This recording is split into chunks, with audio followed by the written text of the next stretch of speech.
Hola a todos, bienvenidos a un episodio más de nuestro podcast de salud o medicina dentro de Fan Team Sports, a modo ciclista, pero que reúne a todos los atletas, sobre todo no elite, que nos gustan los deportes de endurance y poder rendir en la mejor forma posible.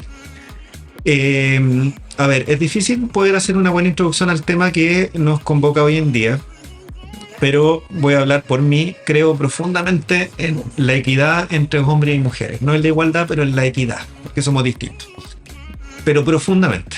Y duele ver para atrás que los Juegos Olímpicos de París 1900, ya que estamos en París, fueron la primera vez que una mujer, solo por ser mujer, pudo participar en 5 deportes.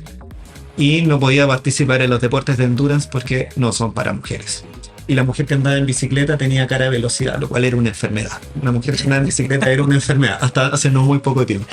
Y recién en los 70-80 la mujer, solo por ser mujer, pudo empezar a competir de igual a igual, a intensidades iguales o similares a un hombre. Entonces, si bien, como decíamos, no somos iguales quizás en fisiología, en cuanto a derechos y oportunidades debemos ser, pero lo más similares posible. Pero soy hombre y quiero entenderlo desde el punto de vista de una mujer, y una mujer que es médico, que trabaja en medicina deportiva, que es la doctora Claudia Pérez. Claudia, muchas gracias por venir. Sé que costó un poco, pero podemos estar acá conversando. Así que muchas gracias por darte el tiempo de acompañarnos hoy en día. Gracias por la invitación, por la paciencia para esperarme, porque me hice esperar. Tenía muchas cosas que hacer, pero con mucho gusto acá. Feliz de poder tocar estos temas. Cuando la espera vale la pena, el pastel sale mucho mejor. Así. Esperemos. Oye, Claudia, como te explicaba al principio, nosotros siempre tratamos de dividir nuestro podcast en algunos módulos para que ustedes lo vayan escuchando desde sus casas, su auto, poco a poco. Estos módulos de 5 o 10 minutitos. Y el primer módulo siempre nos gusta conocer quién hay detrás del delantal. ¿Quién es Claudia Pérez? ¿Dónde estudiaste medicina? ¿Por qué estudiaste medicina? ¿Cuál es tu familia, tus hobbies? Bueno, soy una mujer adulta con una historia familiar larga. Tengo 2 hijas que ya están grandes. A una le queda poquito para entrar a enseñanza media, que defino como chicas excepcionales, maravillosas y como exploradoras de crianza y de naturaleza. Muy aperradas, las 2 físicamente activas. Me defino como una persona físicamente activa. A lo largo de la mayor parte de mi vida he hecho algo, siempre me he mantenido vinculada a la actividad física, desde el montañismo hasta en las aguas abiertas, hasta en algunos periodos de mi vida gimnasio. Lo que más practico en este momento es voleibol.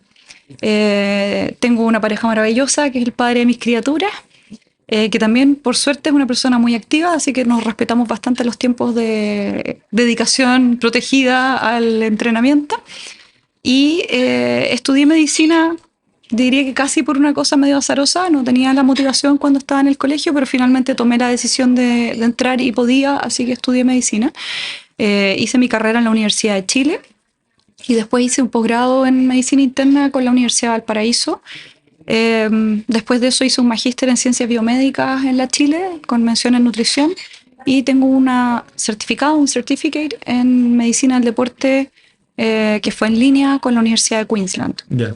Y un diplomado en ejercicio, nutrición y salud. Y es una historia interesante, creo yo, cómo llegué a la medicina deportiva. Vi que en una ocasión anterior le preguntaste a un colega internista cómo se daba esto, y sí, es un híbrido interesante. En mi caso, me pasó que yo hacía montañismo en la universidad.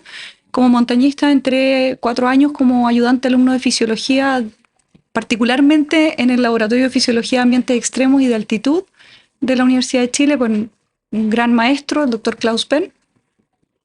Y cuando terminé la universidad, el pregrado, dije, qué entretenido esto de los ambientes extremos. Yo ya sé de montaña, ahora quiero aprender de otras cosas. Y trabajé 3 años seguidos en el Desafío de los Volcanes, que es una carrera de expedición, en donde hacían 500 kilómetros entre 3 y 4 días, combinando multidisciplina en el fondo: kayak, montañismo, trekking y running. Y Eso fue durante el periodo de formación en la beca, donde también tomé un curso de medicina de montaña y como sabía fisiología de altura, me empezaron a pedir clases de fisiología del ejercicio y adaptación respiratoria y adaptación cardiovascular. Entonces empecé como a meterme en el tema más del deporte propiamente tal. Y bueno, terminé la especialidad y me fui a trabajar. Quería conocer la medicina del desierto porque eso no lo había hecho nunca. Entonces trabajé en el Atacama Crossing y empecé a trabajar al año más o menos de haber terminado la beca como médico de expediciones científicas en el norte de Chile, con científicos que hacían investigación como de vida extraterrestre, gente de la NASA. Y eso lo hice durante varios años, dándole soporte médico a esas expediciones. Y en paralelo con esto de que la fisiología del ejercicio y la fisiología de la altitud te dan una base bastante buena, empecé a investigar del calor, del frío, de las lesiones por sobreuso, que en el desafío de los volcanes eran todos los días, se veían lesiones por sobreuso. Y terminé trabajando en medicina del deporte, primero en una consulta y posteriormente en el Centro de Alto Rendimiento Deportivo, donde trabajé 7 años en deporte convencional y con harto énfasis en el deporte paralímpico. Entonces he tenido el privilegio de trabajar con muchos de nuestros deportistas paralímpicos a lo largo de estos años. Alegría. Que dan muchas alegrías, muy merecidas por lo demás. Así que eso me permitió trabajar también en megaeventos, en varios megaeventos paralímpicos principalmente. Es entretenido este, como comillas, factor en común de quienes trabajan en medicina del deporte, el amor por la fisiología. A los internistas les gusta la fisiología, pero probablemente dentro de los que les gusta más están los intensivistas por un lado, que es medicina deportiva extrema de gente enferma, y están los médicos deportólogos. Y lo otro que me llamaba la atención, desde mi punto de vista que trabajo en medicina respiratoria, teniendo la cordillera al lado y teniendo el mar al lado, o sea, 100 kilómetros de diferencia, probablemente yo lo que menos sé es medicina de altura y medicina submarina. Submarino, sí. Y creo que extrapolo a muchos colegas. Entonces son dos cosas que por ser médico chileno uno debería dominar muy bien. Hace poco estuve en el Congreso de Respiratorio de Latinoamericano y había un foco de medicina de altura que fui a ver los ecuatorianos, los peruanos, los colombianos peinándose en el tema y siento que son clases que yo no tuve en la universidad, como que estudiaste porque te gusta, pero no porque estén en la malla. No sé si lo comparto. Además es muy llamativo porque Chile tiene un modelo de exposición a la altitud que es único de Chile, que es la exposición intermitente crónica a la altitud. Nuestros mineros Exacto. trabajan en altitudes muy elevadas. De hecho, aquí en Chile está Ucanquilcha, que es uno de los lugares habitados de altura más altos, con gente viviendo ahí, o fue en su momento. Y tenemos este modelo del turno, ¿no? El minero que sube y se queda 12 y baja 12, o 7 y 7, y qué sé yo. Que es un modelo único de Chile. Eso no ocurre en otro lugar del mundo. Entonces, además de tener el 80% de los terrenos cordilleranos de alguna manera, no necesariamente con gran altitud, sí, pero tenemos mucha montaña, tenemos este modelo único para desarrollar trabajo de investigación en altitud. Y de hecho, la Universidad de Chile, en conjunto con algunas entidades gubernamentales, han hecho protocolos de evaluación, de seguimiento, investigación en estos mineros que se exponen intermitentemente a la altitud de manera crónica.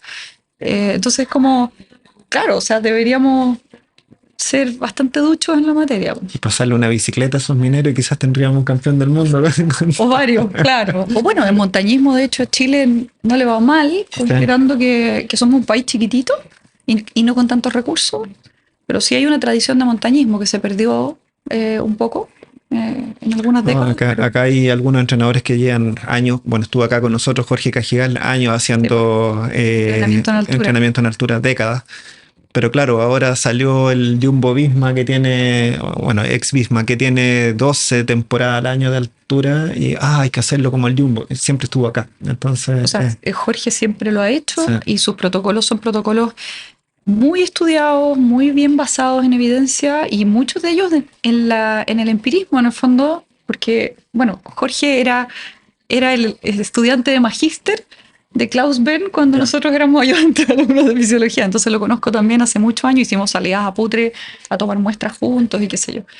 Pero Bueno, aprovechamos a mandarle un saludo a Jorge, que recién me estaba mandando un mensaje que viene saliendo del laboratorio en Noruega ahí con sus pupilos, así que probablemente pronto lo vamos a tener de nuevo contándonos lo que fue la experiencia olímpica con Martín y lo que se está trabajando en altura, calor, allá sí. en Noruega.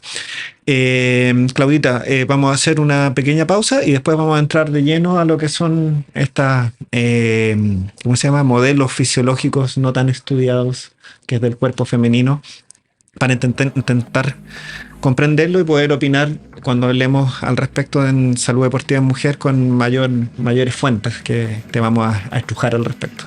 Así que eso. Nos vemos en un ratito.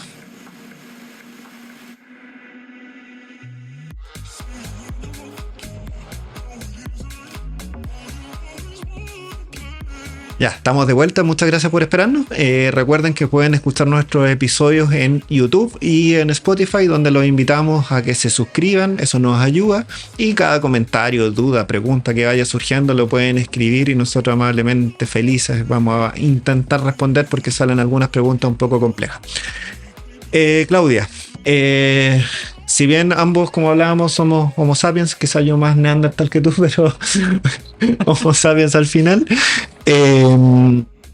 Las dudas, fisiológicamente probablemente tenemos algunas diferencias. ¿Cuáles son las grandes diferencias que hay en la fisiología entre un hombre y una mujer, un niño y una niña, pospubertad, un adolescente, una adolescente? A ver, somos totalmente distintos. O sea, para mí no hay ni una diferencia, no hay ninguna duda de que las diferencias son demasiado grandes, son visibles, pero también hay diferencias invisibles, pero que son sensibles. Desde lo visible, incluso antes de la pubertad, hay algunas diferencias en cómo está constituida nuestra pelvis, en nuestra anatomía. Por eso los antropólogos pueden encontrar un esqueleto, desenterrarlo 10.000 años después y decir, ¿era mujer o era hombre? Porque estructuralmente nuestros huesos son distintos en su densidad, distintos también en su composición y en sus ángulos. O sea, y desde el punto de vista que tenemos esqueletos más chicos, hay un montón de cosas que nos hacen diferentes fisiológicamente. Tener una caja torácica más chica significa que nuestros volúmenes ventilatorios están limitados por tamaño, no por fuerza ni por musculatura No está más ir al globo. O sea, es que no cabe más. Entonces ya eso es una diferencia. Nuestro corazón es más pequeño. Un corazón pequeño tiene menos posibilidades de bombear por minuto lo que bombea un corazón más grande, porque es una bomba más pequeña, hidráulica. Nuestra volemia es menor. Tenemos un volumen circulatorio menor. Tenemos menos hemoglobina. O sea, hay cosas que son muy... Y nuestra masa es más pequeña. O sea, las mujeres somos más pequeñas. De huesos, de músculos, de todo. ¿Sí? Incluso cuando tú tratas de, en algunos trabajos lo hacen, homologarnos y decir, bueno, comparemos por kilo de masa muscular o por qué sé yo, hay diferencias. El consumo de oxígeno máximo, que tú estudias muy bien, empieza a parecerse un poco más cuando lo hacemos relativo, ¿no? Relativo al peso. Se parece aún más cuando lo hacemos relativo a la masa magra, pero sigue siendo menor en las mujeres a misma masa magra que en los hombres. ¿Por qué? Bueno, tenemos un 10% menos de hemoglobina, por ahí puede haber una diferencia, tenemos un corazón más pequeño, o sea, y tenemos una limitación ventilatoria, comparándonos con los hombres, entendiendo que la limitación ventilatoria pudiese no influir tanto en el alto rendimiento, pero bueno, Jorge Cajigal es una de las personas que te puede decir que igual importa, y tú eres broncopulmonar y probablemente sabes que igual importa. En la infancia ya hay algunas de estas diferencias entre niños y niñas, si bien no están tan diferenciados porque los caracteres secundarios aparecen después de la pubertad, que es lo que comentábamos antes, y en la pubertad se producen diferencias radicales y algunas de ellas están dadas por las hormonas de moda, ¿no? La testosterona y los estrógenos y la progesterona, pero las interacciones entre estas hormonas y hormonas que venimos descubriendo hace algunos añitos, como las incretinas, ¿no es cierto? La grelina, la leptina, las moduladoras del apetito, la oxitocina, es decir, no es solo cuánta testosterona tienes. Es muy importante, por supuesto, crecer bajo el estímulo de la testosterona a cierto nivel o no crecer bajo ese estímulo, pero Las mujeres empezamos nuestro desarrollo puberal antes. Nuestro estirón puberal comienza antes, es más corto, menos intenso, y entre que aparece la menarquia, la telarquia, que es la aparición del botón mamario, hasta la edad adulta, nuestro crecimiento en centímetros es menor en promedio. ¿Sí? Entonces, ¿es simplificar mucho entonces reducirlo solamente a un tema de una hormona?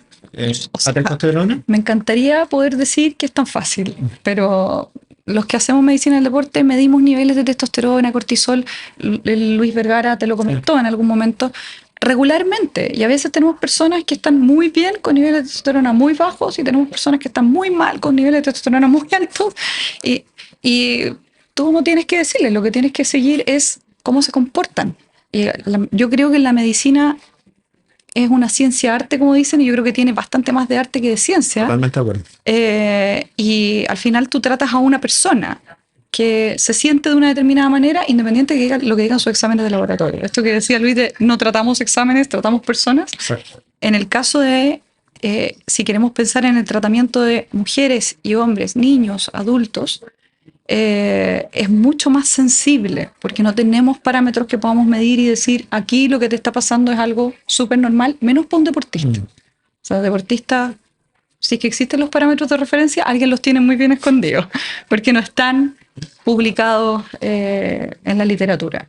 Cuesta que se publique. Pero dentro de eso, que comparto 100% que medicina es más arte que ciencia, 1 más 1 no es 2 en medicina.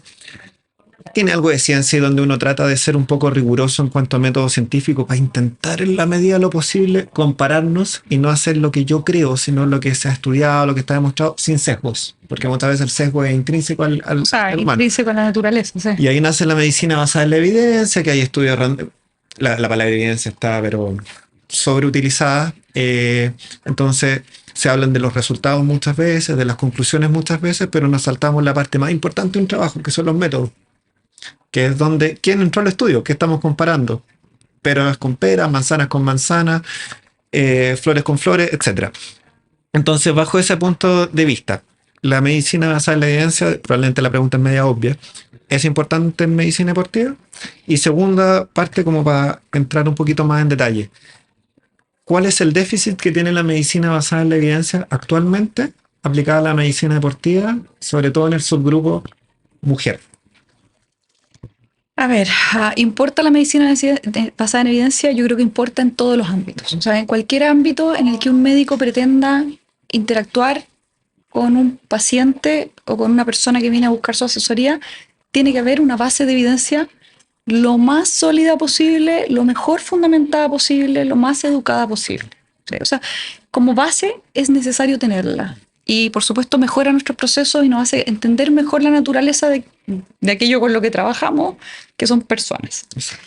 Pero lo que consideramos los mejores estándares de medicina basada en evidencia, los mejores estudios doble ciego randomizados, aleatorizados, los metaanálisis, generalmente tienen sesgos intrínsecos, que de hecho existen formas, ¿no es cierto?, de evitar los sesgos cuando se diseña un trabajo de investigación, pero cuando uno estudia medicina basada en evidencia en medicina interna, ni siquiera en medicina del deporte, y ves que estamos dejando un medicamento determinado porque disminuyó la mortalidad, muchas veces el análisis del subgrupo de mujeres no está hecho.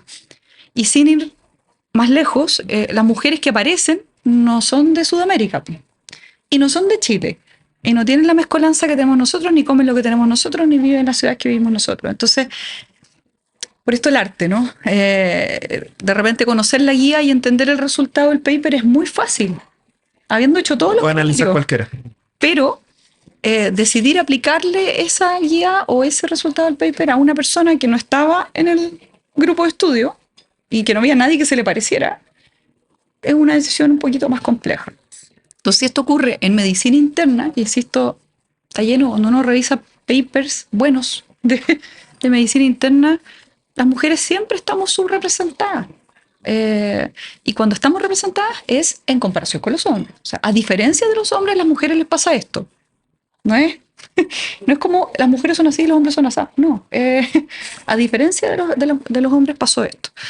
Entonces nuestra referencia no es una mujer. Es complejo. A mí me toca ver hartos adultos mayores y por ende mujeres. Muchas enfermedades respiratorias no le da a la gente joven, le da a los abuelitos. Y ya un niño tiene un 90% de agua, un hombre adulto 50, 60% de agua y una adulta mayor tiene un 40% de agua. Sí. Entonces cuando uno le mete un medicamento a un abuelito, abuelita, que no fue estudiado en ella, y cómo se va a distribuir ese medicamento en ese cuerpecito, puede que esté yendo en contra de una base de la medicina, que nos va a hacer más daño con lo que está interviniendo. Claro. Entonces es arriesgado extrapolar en Conclusiones. en conclusiones. Sí, o sea, las Súper conclusiones sirven para el grupo de estudio. Mm. Y perfecto. Pero también existe esta distribución normal, ¿no? O sea, incluso dentro del grupo de estudio existen respondedores precoces, respondedores lentos, no respondedores. Entonces, Como el café. como el café. Hay gente que el café se lo puede tomar como yo a las 11 de la noche, está durmiendo en 5 minutos, y hay gente Y que hay gente que se lo toma a las 2 de la tarde y no va duerme. a dormir. Exactamente. Así que soy Entonces, metabolizado rápido. uno no sabe a quién tiene sentado enfrente, al que no va a dormir porque le dejaste la tacita de café o la cafeína como suplemento antes del entrenamiento, o al que da lo mismo y quizás ni siquiera le va a mejorar el rendimiento con la cafeína. ¿Se entiende? Oye, qué entretenido, esto me apasiona. Y con respecto al nivel de evidencia y la subrepresentación o la representación de las mujeres, fíjate que es bien frustrante porque como yo te pedí tiempo para revisar, porque este tema es un tema que yo he revisado harto. Tengo muchas pacientes mujeres en mi consulta, ¿ya? Y entonces volví a hacer mi búsqueda, ¿no? Y pongo en PubMed, nuestro típico buscador, puse las palabras de búsqueda así como training athletes, female athletes, porque uno de los problemas que a mí me pasa es que siento que me llegan mujeres que están siendo entrenadas en grupos mixtos, con las mismas pautas de entrenamiento de los triatletas varones con los que entrenan, y están sobreentrenadas, o están lesionadas, o qué sé yo. Entonces digo, ¿será que se demostró que este programa de entrenamiento sirve para ellas? Entonces, Bueno, tú lo hablas en tus clases. Soy mujer, estoy súper bien entrenada, así que ya no tengo periodo. fantástico. Estoy súper bien. Y Sí. wow, no. Qué lindo, ¿no? Qué lindo. Bueno, entonces te pasa esto, que me pongo a buscar y digo, oh, wow, la última vez que yo miré, por decirte que había 1500 papers al año sobre mujeres atletas. Y ahora hay 4000 y tanto. O sea, hace 20 años eran 295. O sea, Vamos sí, superando. ha ido aumentando. Pero después me empiezo a meter en el desglose para ver qué hay, qué puedo agregar a lo que conozco del tema. Y me encuentro con que muchos de esos trabajos que aparecen en mis 3 palabras de búsqueda son de hombres. Son male athletes, no son female, ¿no? Porque como female involucra male, Lo metió. igual aparecen. Entonces al final terminas limpiando y yo te diría que en la búsqueda hasta que hice en esta semanita, por cada 5 trabajos, 1 realmente era en mujeres, ¿sí?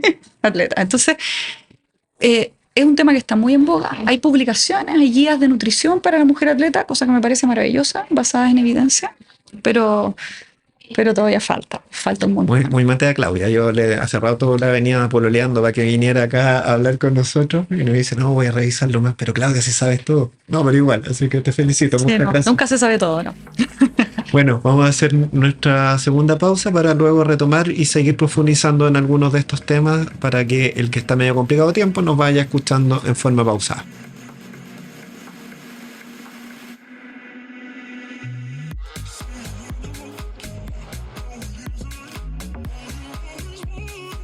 Muchas gracias por esperarnos. La cantidad de diferencias que hay. Me acuerdo, no voy a decir el nombre, pero cuando yo empecé a andar en bicicleta tenía un entrenador al cual quiero mucho. Y la mayoría de los que entrenaban bicicleta éramos hombres y habían un par de chicas que andaban muy bien. Y el entrenador una vez me dice en forma muy sincera, Gino, todavía no le saco la mano a cómo entrenar a una mujer. Hoy en día lo está haciendo espectacular, tiene grandes atletas. Pero me decía, para los hombres yo les dejo un plan copy-paste, entre comillas, todas andan igual, con las mujeres es un arte cada mujer. Y en base a esto, que tengo algunas preguntas para hacerte de varios tópicos, de dieta, ejercicio aeróbico, fuerza, ciclo menstrual y climaterio. Entonces eso te quería ir preguntando. ¿Qué sabemos que hay, qué hot topics tenemos en dieta, rendimiento y mujer? Ya, te comentaba en la pausa que ahora hay unas nuevas guías de nutrición para la mujer atleta, cosa que me parece fantástico, que se basan en evidencia, lo que se ha podido recolectar de evidencia. Yo recomiendo que cualquiera que le interese este tema las busque. ¿Dónde ¿Sí? las podemos encontrar? Tengo el paper por ahí, te lo Ya, puedo dejar después. después lo dejamos ahí en los comentarios. Con respecto a nutrición, probablemente el tema más gravitante en la mujer es el déficit relativo de energía o la conocida, según continente y época, triada de la mujer atleta. Las mujeres tenemos demandas nutricionales distintas a las de los hombres, ¿ya? Que además, podemos comentarlo después, cambian en las distintas etapas del ciclo menstrual aparentemente, por lo que se sabe hasta ahora. Y las mujeres a veces estamos involucradas en deportes en las que el físico deseable para el deporte suele ser un poquito más magro o con una cierta estética, o, sin ir más lejos, como competimos las mujeres en algunos deportes en que tenemos que usar calzoncitos con no más de 5 centímetros, ¿no es cierto?, de ancho. Entonces esto promueve un perfil, una imagen femenina deportista que puede generar un peso insuficiente o un aporte calórico insuficiente, con una restricción nutricional significativa. Si eso lo sumamos a que nuestros protocolos de entrenamiento no necesariamente están diseñados para las capacidades energéticas de una mujer y su capacidad de recuperación y tiempos de recuperación, también es bien probable que las mujeres desarrollen déficit relativo de energía. Entonces, si yo tengo que, y lo hago con todas mis deportistas y con todos mis deportistas también, ¿ya? Hay que tener mucho cuidado con el aporte calórico, con evitar las dietas restrictivas en mujeres deportistas y tener mucho ojo con los trastornos de conducta alimentaria que pueden haber detrás de esas dietas restrictivas. Y con los carbohidratos, porque se ha visto que los carbohidratos, independiente del aporte calórico, juegan un rol en el déficit relativo de energía.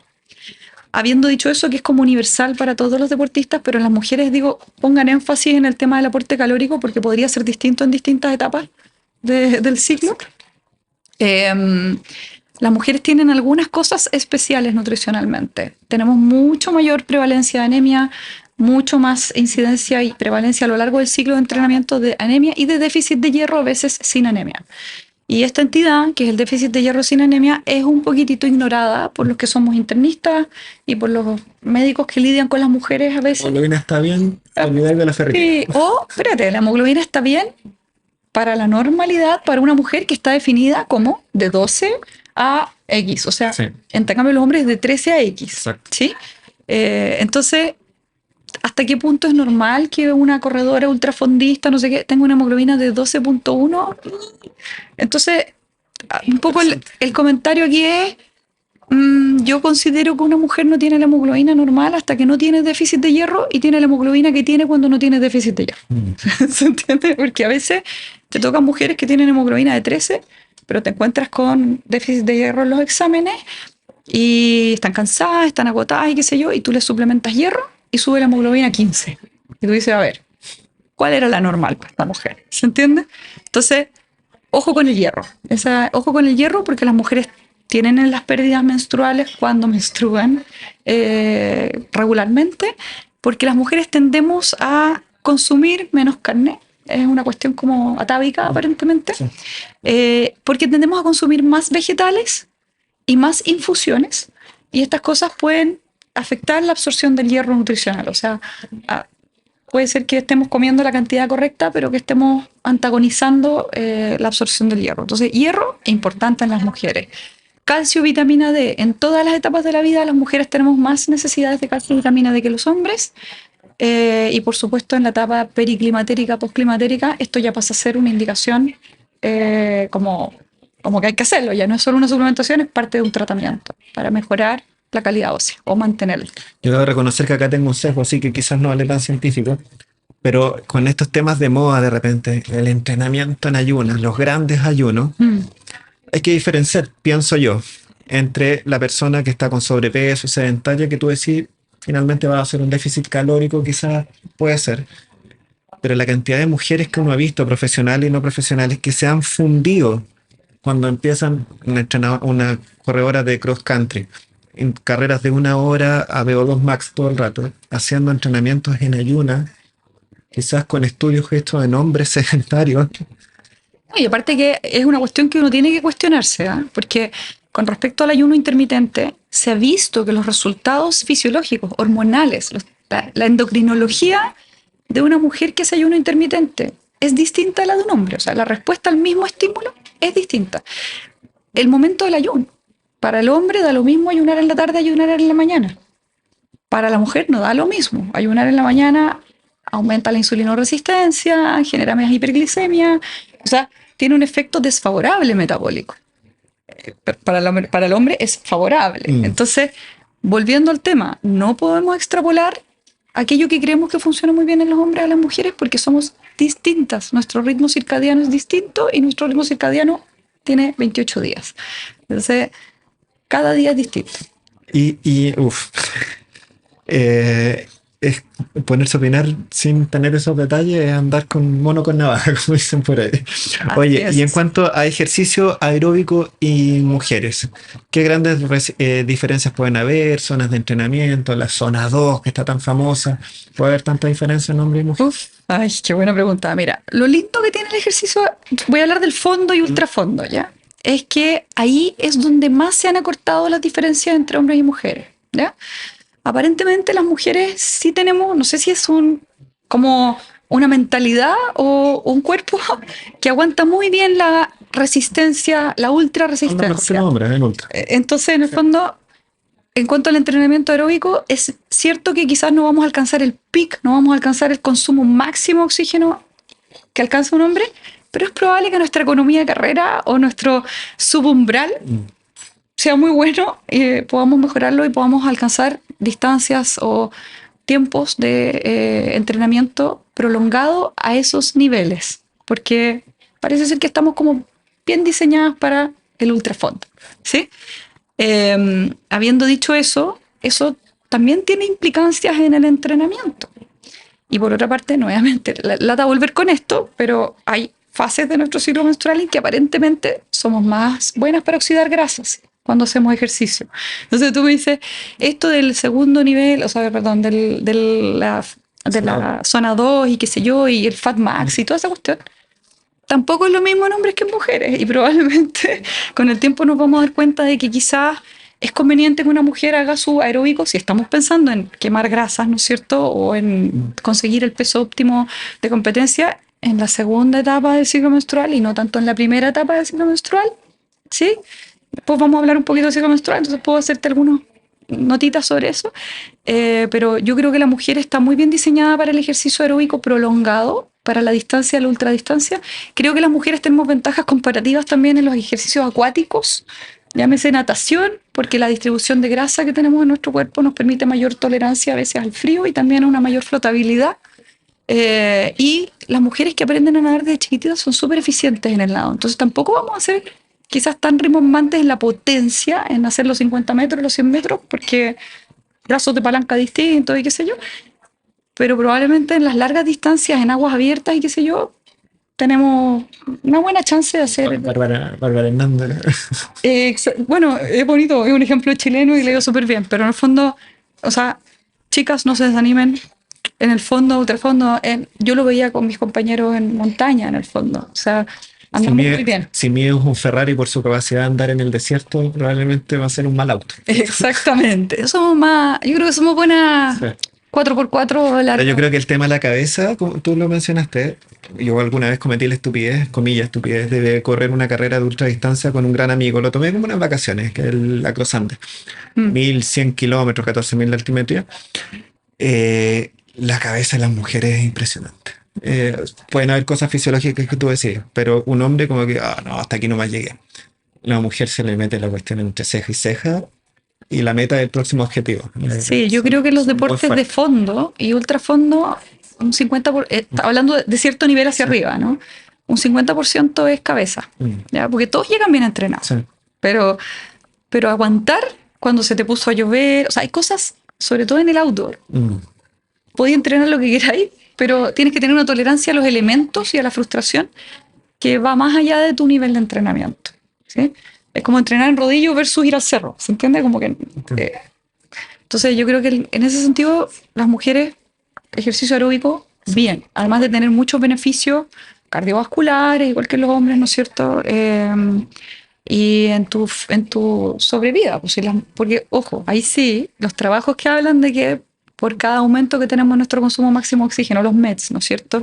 Tenemos una disminución de la mortalidad a 10, 15 años, se han repetido en mujeres y han demostrado lo mismo. O sea, existe un beneficio del entrenamiento aeróbico para las mujeres, igual que lo existe para los hombres. Y yendo al otro lado, a fuerza, que tú me corregirás, yo cuando le digo a mis pacientes, ¿qué hago? Porque yo siempre los mando a hacer deporte. Yo siempre les digo, haga lo que le guste. Pero eso es lo primero, para alguien que no se mueve, primero que le guste, porque si no es una tortura. Y después vamos metiéndonos en hilar fino. Pero si tuviera que elegir un deporte, siempre yo le digo, fuerza. No sé si coincide. Sí. Entonces, fuerza y mujeres. ¿Qué grandes diferencias podemos encontrar nuevamente entre hombres y mujeres? ¿Cuántas cargas hay que trabajar? Etcétera. A ver, los entrenamientos de fuerza, a ver, vamos a partir desde la mujer deportista es una cosa también distinta a la mujer sedentaria, ¿ya? Yo comparto un poco lo que tú dices. Cuando una persona es sedentaria, quiero que haga lo que sea que signifique aumente su gasto energético. Que se mueva, ¿sí? Que se mueva y que se mueva en algo que le guste, porque una vez que se enganche con lo que le gusta, es más probable que empecemos a meter cositas que van en otra... 3 meses. Sí, o hasta 6 en algunos casos, pero en el fondo la idea es primero engancharlo, ¿sí? Con lo que le guste. Personalmente creo que es sumamente importante mantener una buena base aeróbica. Creo que te sirve para todo en la vida, para tu calidad de vida, para tu rendimiento, para todo. Entonces yo generalmente no parto metiendo la fuerza, aunque sé que en los últimos años se ha demostrado así con creces que es necesaria y es buena la fuerza, sobre todo en etapas más avanzadas de la vida. Entonces, sedentarias, ejercicio de fuerza o aeróbico, partan con el aeróbico, que habitualmente tiene la cosa de que salgo a caminar, que además es algo que se nos da más naturalmente, creo yo. Y después, cuando ya están enganchaditas, para mejorar lo aeróbico, igual mejoremos la masa muscular y trabajemos la fuerza. Y ahí los distintos tipos de fuerza también tienen distintos beneficios, ¿sí? Deportista o persona que está entrenando en un deporte o disciplina, esto que tú dices de la fuerza es que no es solo bueno, es necesario, es indispensable. No es negociable. Las mujeres tenemos mayor prevalencia, incidencia de lesiones musculoesqueléticas que los hombres. Nos esguinzamos el doble los tobillos y qué sé yo, nos cortamos 8 a 10 veces más los ligamentos cruzados anteriores practicando la misma disciplina, fútbol, que los hombres, ¿no es cierto? Y esto en una parte te hace pensar que hay factores mecánicos predisponentes que podemos discutirlo, pero efectivamente existen, pero también hay factores de entrenamiento asociados. Entonces tú ves que hace 30 años sabemos que las mujeres se cortan más el ligamento cruzado anterior. Esta tendencia no ha descendido. Sin embargo, en los hombres futbolistas, la prevalencia de lesiones del ligamento cruzado anterior viene bajando. Entonces, ¿qué podemos hacer? Podemos trabajar la fuerza. Y se ha visto que pese a que se ha demostrado que el entrenamiento de fuerza para las mujeres disminuye lesiones, mejora su rendimiento en deportes no de fuerza, en deportes como el voleibol, el básquetbol, el fútbol, ¿no es cierto? La bicicleta también, o sea, aeróbicos, fondo y medio fondo. En la mayoría de los, estoy hablando ya de continentes del hemisferio norte, o sea, perdón, de países en el hemisferio norte, todavía la mayor parte de los college athletes, mujeres, o sea, las mujeres jóvenes que hacen un deporte colectivo de manera más competitiva, no tienen programas de entrenamiento de la fuerza en su programa de entrenamiento, comparando a sus compañeros del mismo colegio, de la misma universidad, que hacen el mismo deporte. Ellas no tienen los programas de entrenamiento de la fuerza que sí tienen los hombres. Oh. ¿Sí? Entonces ahí tiene, o sea, a ver, sí, la fuerza sirve, es buena, es bueno tener más masa muscular, es bueno para todo, es bueno para la salud, es bueno para no caerse cuando uno es mayor, es bueno para no quebrarse el hueso, porque el hueso se fortalece con la fuerza.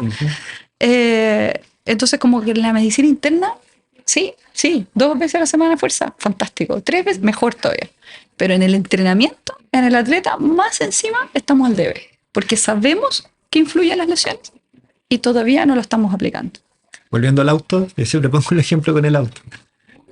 Lo mismo le digo a los pacientes. Puedes tener un excelente motor, un mejor auto, última mantención, pero tener las ruedas desinfladas. Con las ruedas desinfladas, el auto... Oye, y espérate, que además ahí viene otro tema, que es, ya tú me decías, ¿cuánto? ¿Cómo son los programas? Más adivina, o sea, la mayoría de los programas de entrenamiento de la fuerza están pensados para hombres. Y leí en esta revisión como curiosa sobre las metodologías de nuevas tecnologías, aplicación de tecnologías al entrenamiento de la fuerza en mujeres. Entonces hablaron de restricción del flujo. Sí. ¿Sí? Hablaban en este paper del uso de GPS, por ejemplo, acelerómetros y qué sé yo, para medir la velocidad de desplazamiento de deportes colectivos en mujeres. Y claro, son cosas que se pueden usar, pero se ocupan menos a mujeres y cuando se ocupan, las referencias que se toman son de hombres. Pues. Entonces, hay que trabajarla. ¿Cómo trabajarla? Creo que hay que definirlo. Creo que un buen entrenador es como el que tú cuentas. Es el que, si vas a entrenar mujeres, entrena mujeres. Entrena mujeres, una por una. ¿Sí? Yo feliz descubrí el otro día que conozco a un entrenador que en este momento tiene puras mujeres en su equipo, de fondo, y me decía, las tengo con un diario, con un calendario, sé qué día les llega la regla y les adapto. Ese día, ellas todas tienen el mismo programa, el mismo microciclo, mesociclo, macrociclo, ¿se entiende? Pero lo van moviendo según la fecha, el bienestar, la sensación. Me he fijado, no sé, quizás estamos pensando en la misma persona que lo he visto ahí en sus redes sociales con un grupo de chicas, pero Este muy que te estoy diciendo es bien malo con las redes sociales. Más yo no tengo redes sociales, así que no sigo a nadie en Ya, redes no, sociales. yo lo he visto en otro bien ordenado ahí con mujeres. Y sí, pues especialízate en tu área. Sí. Yo, por ejemplo, hago consumo de oxígeno en ciclistas. Soy atleta o ciclista, pero oye, pero correr, ciclista. Focalízate en un área. Ya, lo anunciamos con bombo y platillo y fue sonando de a poquito. Ciclo menstrual, climaterio, menopausia, rendimiento. Ya, es harto. Algunas empezamos a hacer ciclismo o correr a los 40 años Sí. y ya te empiezan a bajar las hormonas, ya te empiezas a acercar más al ritmo de salida que al de entrada.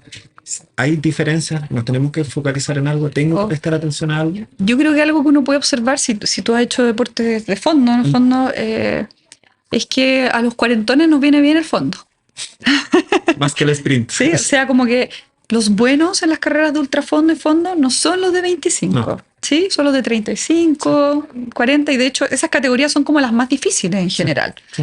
Entonces yo creo que nuevamente la cabeza, ¿no? Como que el veterano compite mejor en el fondo probablemente, no solo por la cabeza, pero también debe haber algunas cosas que de su entrenamiento histórico que le permiten tener un buen rendimiento en el fondo. Con respecto al ciclo menstrual, entender que recién se está estandarizando cómo tenemos que publicar la investigación, cómo definimos las etapas del ciclo menstrual, que no es solo preovulatorio y posovulatorio, no es solo folicular y lútea, ¿se entiende? Hay como 4, quizás 5 puntos distintos. Entonces hoy día ya no es, aparentemente se están poniendo, yo no hago investigación, pero se están poniendo de acuerdo en que en relación a la ovulación medida y detectada, laboratorio, no al ojo, se van a definir las etapas del ciclo menstrual. Van a ser los hitos, la menstruación y la ovulación, ¿sí? Medida, determinada. Entonces hay cosas que se definen como 36 horas antes o 16 horas antes de la menstruación y 36 horas después de la ovulación y 36 horas después, y eso define las etapas. Cada una de esas etapas aparentemente tiene comportamientos distintos en la mujer. Entonces, voy a redondear porque no quiero dar la lata, porque además me fascina el tema, pero todo apunta, es como, tengo que decirte, te escuché usar esa expresión y me encanta, en el fondo como que no tengo evidencias, pero tampoco dudas, o sea, en realidad tampoco es que no haya pruebas, ¿de acuerdo? Es que las pruebas han mostrado resultados muy disímiles con respecto al entrenamiento y el rendimiento de las mujeres según la etapa del ciclo menstrual. Vuelvo atrás, no está bien definido cómo definimos las distintas etapas del ciclo menstrual, entonces los trabajos mezclan cosas. No son lo mismo los primeros 5 días que los segundos 5 días. Y en algunos trabajos estos dos aparecen juntos, ¿ya? Pero hay bastante repetición de resultados, consistencia en que hay cosas que hacen que sea mejor entrenar ciertas cosas en ciertas etapas y comer ciertas cosas en ciertas etapas. Entonces, como muy a grosso modo de la revisión esta como de hace poquito, yo creo que uno se puede ir quedando con la idea, esto por supuesto hay que individualizarlo según las sensaciones y lo que le pasa a cada deportista, pero si uno tiene que como aterrizar algunas cosas, la fase menstrual, la mayor parte de las mujeres sienten que su rendimiento baja, tienen más dolor muscular de inicio tardío, aparentemente se demoran más en recuperarse, ¿sí? Además tienen menos apetito, entonces también comen un poquitito menos, ¿no es cierto? Y se ha visto que disminuye o sea, aumenta el DOMS, pero también disminuye la fuerza durante esta etapa menstrual. Hay otra después, pero es más difícil determinarla sin elementos de laboratorio. ¿Ya? Y también se ha visto que en la etapa lútea media, que es después de la ovulación, y más de un día y medio antes de la menstruación, hay una mayor aparente demanda energética, como que el consumo energético aumenta y los números varían desde 60 kilocalorías al día hasta 600 kilocalorías al día en distintos trabajos. Insisto, ojo, porque a veces han metido 2 etapas del ciclo en la misma burbuja, entonces algunos te dicen que no hay cambios, pero metieron una fase que no debería haber estado ahí, ¿de acuerdo?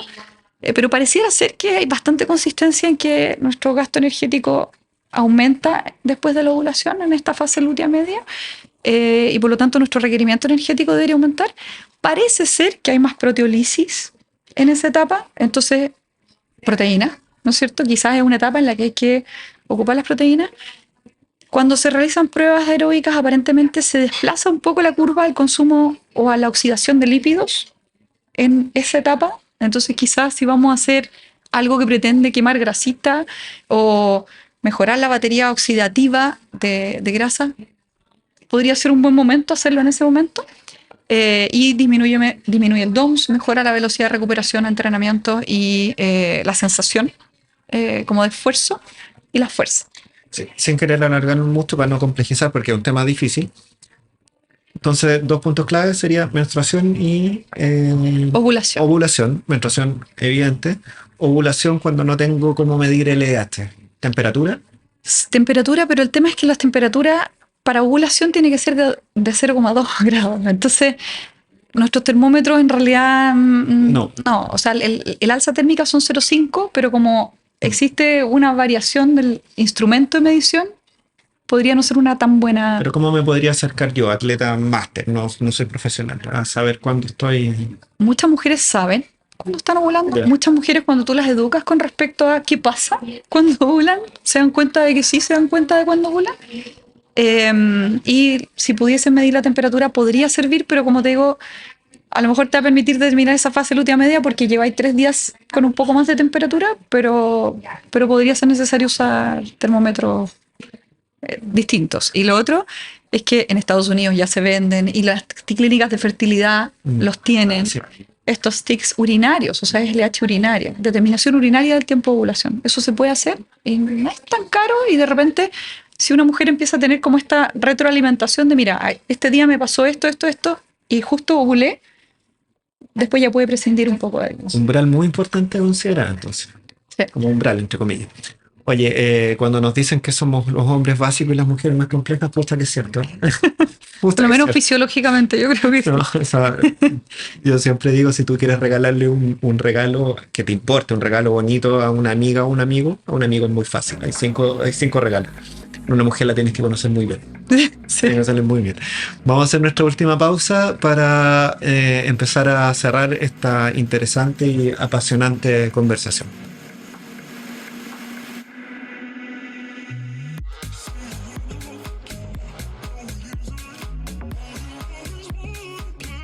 Nos salió largo el último módulo, pero wow, que está interesante. Y bueno, al igual que toda esta conversación, debo reconocer que cuando uno encuentra estos temas y empiezan a salir estos temas, como que me empieza a doler la guata, porque uno dice cuántos errores puedo haber cometido por ignorancia. Entonces, claro, la mitad de tus pacientes son mujeres, la mitad de las entrenados son mujeres.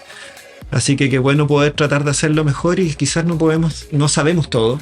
Probablemente hay muchas cosas que no sabemos, pero esa falta de conocimiento tiene que traducirse en inquietud más que en arrogancia en aplicar todo de la misma forma.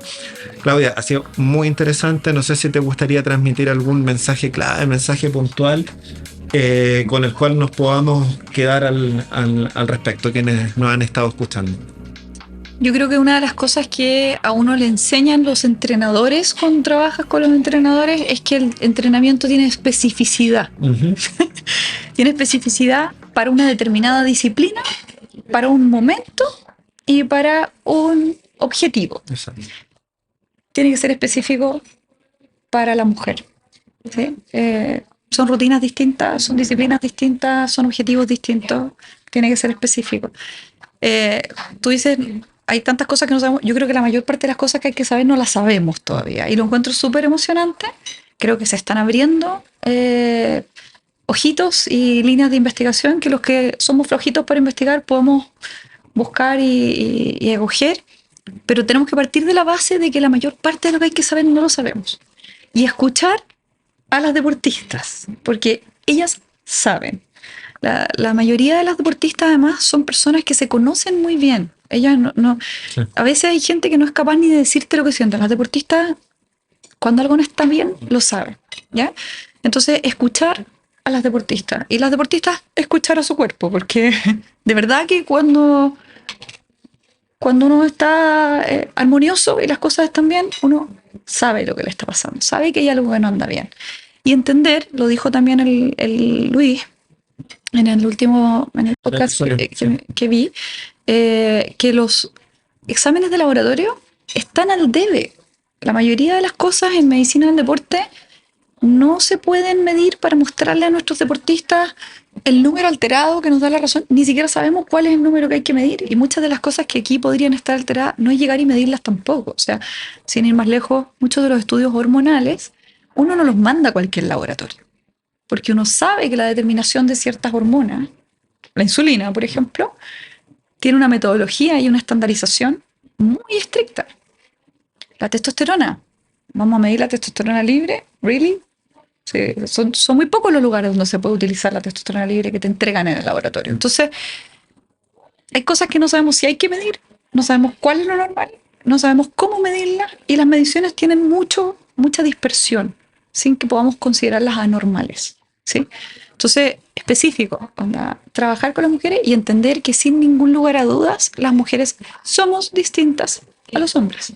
Somos distintas, necesitamos un manual distinto. No necesitamos que nos adapten conocimientos de los hombres a nosotros. Necesitamos que se elaboren los conocimientos que descubran cómo funcionamos nosotras. Y en eso estamos al debe. Vi un video ayer o anteayer, no me acuerdo, creo que me lo mandó, que también estuvo con nosotros, Renzo Corsín. Un atleta, creo que era de Australia, no me acuerdo, alguna disciplina de atletismo. Salto parece que era. Y ella tenía un diario. Y en el diario anotaba todo. Cómo lo hizo, cómo se sintió en ese entrenamiento. Aunque la ejecución final no haya sido el mejor salto, si ella sentía que la ejecución fue buena, repetía, dibujaba cómo hizo la técnica y volvía atrás. Entonces cuando tú me decís, las mujeres nos conocemos, y con ese nivel de disciplina, wow, me parece que aporta mucho. Y aprovechando también Juegos Olímpicos y Mujer, cómo no hacer un reconocimiento ahora que ya estamos finalizando a lo que fue la medalla de Francisca. Así que yo creo que emocionó a todos. Y dijo una frase que yo al final me quedo muchas veces con esa frase. Creo que define a los atletas de alto rendimiento. Como comillas, pensé en rendirme y no me rendí. Me demoré 12 años y lo logré. Entonces el respeto y la paciencia que hay que tener con los procesos. Que las cosas en deporte, en la vida nos gusta lo inmediato, pero en el deporte no es así. Con respetar nuestra naturaleza, que es Exacto. distinta. Claudia. Y, Perdón. Y ya que estamos en París, Sí. desearle suerte a nuestros paralímpicos, que no tengo ni una duda de que nos van a tener ahí sentados en el borde del asiento, esperando que caigan las merecidas y anheladas medallas. A mí me gusta practicar un deporte que se llama ciclocross. Hay un chico que le falta una pierna. El ciclocross es bajarte la bicicleta y correr porque hay barro, porque hay una subida corta, etcétera, que no la puede hacer en la bicicleta. Y yo lo veo ahí compitiendo él con una sola pierna. Wow, y nunca lo he visto quejarse que hace frío, que hace lluvia, que hay lluvia, que hay barro, que etcétera. No se queja nada. Probablemente es el deportista más ejemplar que tenemos en la liga de ciclocross. Claudia, si hay un hombre o una mujer que se interese más en tener tus conocimientos, quiero entrenar en altura, quiero entrenar submarino, soy mujer y quiero conocer mejor mis ciclos, etcétera. Luis decía el otro día, los pacientes vienen conmigo más que nada porque los entiendo. Probablemente una mujer va a entender mejor a otra mujer. ¿Dónde te podemos encontrar? En Alemana Sport, en la dehesa. en el Centro Alemán Sport, que es muy bonito, a los que no lo conocen, en Alemán Sport. ¿Y estás ahí físicamente qué día? Los lunes en la mañana y los martes en la tarde. Ya, muy bien. Aumenta tu horario. No creo. Está bien, está bien. Está bien, hay que proteger ahí tu deporte, tus tiempos libres, las familias, hay que Sí, llegar a un equilibrio. sí. Claudia, me encantó esta conversación contigo. Creo que me voy con hartos pendientes a estudiar. Así que muchas gracias por exponernos una fase distinta que nos hace generarnos varias preguntas, varios cuestionamientos. Y cuando uno conoce mejor la fisiología, independiente de los trabajos que hayan, es la base. La fisiología en general no cambia mucho, el problema es que hay que descubrirla. Así que muchas gracias por venir e ilustrarnos con tanto método. Te pasaste. Muchas gracias por la invitación. Espero que les haya servido a los que te están viendo. Y nada, felicitaciones por hacer divulgación. Sí, tratamos de hacerlo para el deportista de a pie, no necesariamente el alto rendimiento, que es la gran mayoría, el atleta máster es la gran mayoría. Bueno, muchas gracias por habernos escuchado. Nuevamente agradecer a quienes no salen en pantalla, pero que están atrás hoy día, Juan Pablo. Así que muchas gracias, Juan Pablo, por acompañarnos. Otros días está Rodrigo, creo que él también. Así que se pasaron por la edición. Este es un trabajo hecho entre amigos, con poco profesionalismo desde el punto de vista de la tecnología, pero con mucho cariño, mucha pasión y bastante talento, como las ediciones de Juan Pablo. Y si nos quieren ayudar, es muy importante que por favor se suscriban a nuestro canal y puedan compartir estos datos, porque mientras más los divulguemos, más podemos hablar de ciencia, y si hablamos de ciencia nos transformamos en un país de logros deportivos. Así que muchas gracias y nos vemos en 2 semanitas más si Dios quiere. Cuídense.